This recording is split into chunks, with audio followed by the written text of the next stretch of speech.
आपल्या चॅनलमध्ये मग सर्वांचे स्वागत आहे. पाहूया आपला उद्या निफ्टी आणि बँक निफ्टीवरती काय व्ह्यू असणार आहे. आजचं जे काही कामकाज झालेलं आहे ना, एक गोष्ट क्लिअरली समजून घेणं खूप गरजेचं आहे आपल्या, खास करून भारतीय मार्केटमध्ये.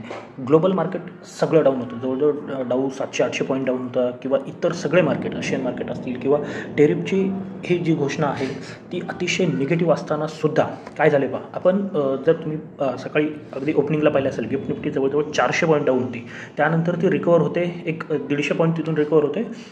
गिफ्ट निफ्टी 200-250 पॉईंट डाऊन असतानाही आपण 150 पॉईंट खाली ओपन होतो. हे महत्त्वाचं काय आहे, लेवलपेक्षाही या गोष्टी का महत्त्वाच्या आहेत हे समजून घेणं गरजेचं आहे. जर तुम्हाला ऑप्शन ट्रेडिंगमध्ये काही प्रॉफिट करायचं असेल किंवा काय, आज काय झालं ते मी सांगतो पुन्हा, पण हे किती महत्त्वाचं आहे ते बघा.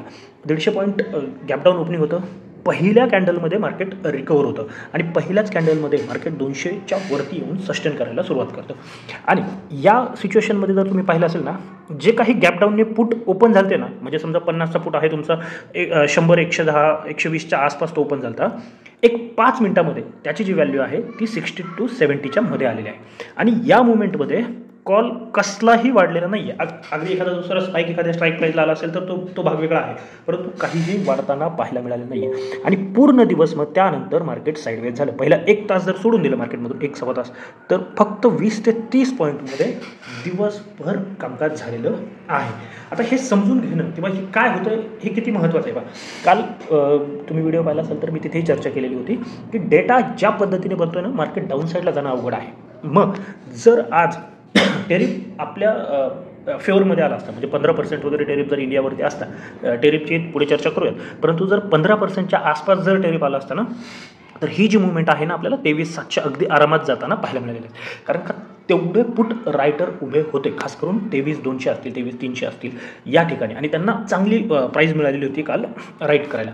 म्हणजे जे काही इंडियन मार्केट आहे ना, खास करून एक्सपायरी ही रायटर ड्रिवन आहे आणि त्यांच्याबरोबर जिंकणं खूप अवघड गोष्ट आहे, हे लक्षात घ्या. तुम्ही कितीही चांगलं ॲनालिसिस करा किंवा काही करा, म्हणजे मी फ्रस्ट्रेट होऊन बोलतोय अशातला भाग नाही आहे, पण जी परिस्थिती आजच्या दिवसाची झाली, म्हणजे सगळं ग्लोबल मार्केट निगेटिव्ह, सगळं न्यूज निगेटिव्ह, गॅपडाऊन ओपनिंग होतं आहे, काहीही कारण नसताना मार्केटवरती येते, बंद होतं आहे. बँक निफ्टी तर तुम्हाला पॉझिटिव्ह क्लोज होताना पाहायला मिळाली. सगळ्या या निगेटिव्ह न्यूजमध्ये बँक निफ्टी पॉझिटिव्ह क्लोज होताना पाहायला मिळेल. कदाचित बँक निफ्टी आहे ही पॉझिटिव्ह, कदाचित म्हणण्यापेक्षा बँक निफ्टीचं जे स्ट्रक्चर आहे ते पॉझिटिव्ह आहे, परंतु निफ्टीला वरती सस्टेन करण्यासाठी बँक निफ्टीसुद्धा तेवढ्याच वरती असणं गरजेचं होतं.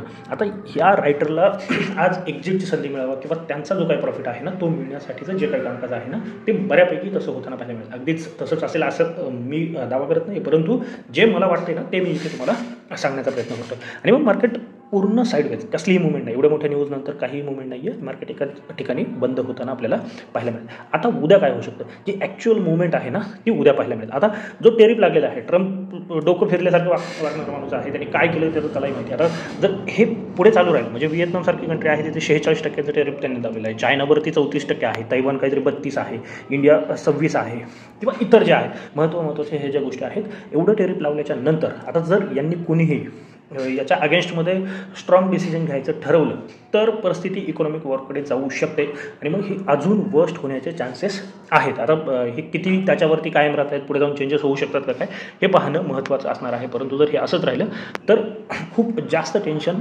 वाढताना पाहायला मिळू शकतात. आता दुसरं महत्त्वाचं काय, आपले फार्मावरती तर ठीक आहे, त्यांना गरज आहे, ते फार्मावरती होणार नाही हे सगळ्यांनाही माहिती होतं, त्याच्यामुळे आज तुम्ही पाहिलं असेल फार्मा सेक्टरमध्ये चांगलं आहे. दुसरं महत्त्वाचं काय झालेलं आहे, म्हणजे दुसऱ्याचं दुःख मोठं आहे म्हणून आपल्याला आनंद होणं, ही परिस्थिती झालेली आज आपल्या टेक्स्टाईलमध्ये झालं काय की व्हिएतनाम असेल किंवा बांगलादेश असेल यांच्यावरती जास्त टेरिफ लागलेलं आहे, जे की सगळ्यात मोठे टेक्स्टाईल एक्सपोर्टर आहे, तर त्यांच्यावरती जास्त टेरिफ असल्यामुळे आपल्याला त्याचा फायदा झाला आहे. म्हणून टेक्स्टाईल सेक्टर जे आहे ना ते आज पॉझिटिव्हनेस आपल्याला पाहायला मिळालेला आहे. म्हणून या 2-3 गोष्टींकडे आता पुढच्या काही दिवस लक्ष ठेवणं गरजेचं आहे. आता उद्या जे टेक्निकली आहे, जे प्राईस ॲक्शन आहे त्यानुसार आपण पाहूयात की कशा पद्धतीने कामकाज होऊ शकतं. आता महत्त्वाचं काय आहे, ही जी लेवल आहे, आजचा जो लो आहे तो लो येतो आपला 23,140च्या आसपास. आता 23,120-140 ही लेवल इम्पॉर्टंट का आहे हे बघा. आपण थोडी टाईम फ्रेम मोठी करूयात म्हणजे आपल्याला लक्षात येईल. 30 मिनिटाची जर टाईम फ्रेम घेतली तर तुमच्या काय लक्षात येते, इथे सपोर्ट घेऊन मार्केट पुन्हा वरती गेलं आहे. आज सेकंड टाईम इथे सपोर्ट घेऊन मार्केट पुन्हा वरती गेले. एक चांगलं पाहिलं तर इथे तुम्हाला डबल बॉटम फॉर्मेशन होताना पाहायला मिळणार आहे. आणि इथे एक आता सध्याला स्ट्रॉंग सपोर्ट आपल्यासाठी बनवून येत आहे. म्हणजे ही लेवल उद्यासाठी खूप महत्त्वाची असणार आहे. जर मार्केट उद्या मोठं गॅपडाऊन होतं आहे, इथे येऊन थोडा वेळ कन्सोलिडेट करते आणि जर ब्रेकडाऊन येतो ना, तर अगदी 22,800 ही लेवलसुद्धा ओपन होणार आहे. ती उद्या येईल किंवा सोमवारी येईल, पण त्यानंतर ती लेवल ओपन होणार आहे, हे लक्षात ठेवा. म्हणजे जास्त परिस्थिती बिकट होऊ शकते. म्हणजे आजची जी काही मुवमेंट पेंडिंग आहे ना, ते होण्याचे चान्सेस काय आहे, एक मोठं गॅपडाऊन होऊन जर मार्केट फास्ट म्हणजे आज जसं वरती आलं आहे तसं जर वरती आलं नाही किंवा इथे क्लोज होऊन या पद्धतीची जी मुवमेंट आहे तशी झाली नाही ना, तर ब्रेक होऊ शकतो. एक सपोर्ट खूप वेळा फायदेशीर ठरू शकतो असं नाही आहे. त्यामुळे या लेवलवरती लक्ष ठेवणं खूप गरजेचं असणार आहे. पण एक होऊ शकतं, जर मार्केट फ्लॅट ओपन होतं आणि वरती चालायला लागते ना, तर मात्र एक चांगली मुवमेंट आपल्याला पाहायला मिळू शकते अपसाईडला. आणि मग तुमच्यासाठी या लेवल ओपन होत आहेत, ती लेवल येऊ शकते 23,480च्या आसपास, 450 480. म्हणजे इथून दोन पद्धतीने तुम्ही ट्रेड प्लॅन करू शकता. एक ही जी आजचं जे काही कामकाज आहे ना, छोटीशी ट्रेंड लाईन जर तुम्ही इथे ड्रॉ केली आणि ही ब्रेक होती, ती लेवल तुमची ब्रेक कुठं होईल, 280 290च्या आसपास ब्रेक होईल. किंवा अगदी सेफर साईड जो काही आजचा हाय बनलेला आहे 320, याच्यावरती एक चांगली अपसाईड आपल्यासाठी बनणार आहे. छोटा मोठा रेजिस्टन्स आपल्याला कुठे भेटू शकतो, तर 23,360ला. मग यानंतर एक चांगली मोठी 100-125 पॉईंटची जागा इथे असणार आहे आणि इथे एक 60-70 म्हणजे 150 ते 150-200 पॉईंटची जागा आपल्याला बँक निफ्टीमध्ये अपसाईडला पाहायला मिळू शकते. आणि उद्या जास्त चान्सेस आहेत की मुवमेंट होईल, कारण का आज जे काही एक्सपायरीमुळे मार्केटला ट्रॅप करण्याचा प्रयत्न झाला आहे ना, तो उद्या असणार नाही. म्हणून डाऊन साईडची जी काही लेवल आहे ना, तुम्ही अगदीच ॲग्रेसिव्ह ट्रेडर असाल ना, तर उद्या 200 ब्रेक ट्राय करू शकता नक्कीच एक डाऊन साईडचा ट्रेड. पण जे ॲक्च्युअल डाऊन साईड आहे किंवा जो वीकली बेसिसवरती ट्रेड असणार किंवा मोठा ट्रेड असणार आहे ना, तो 23,140 ही लेवल 23,120 हा 20 पॉईंटचा झोन जो आहे तो ब्रेक होऊ द्यात. मग एक चांगला डाऊन साईड आपल्याला निफ्टीमध्ये खास करून पाहायला मिळू शकते.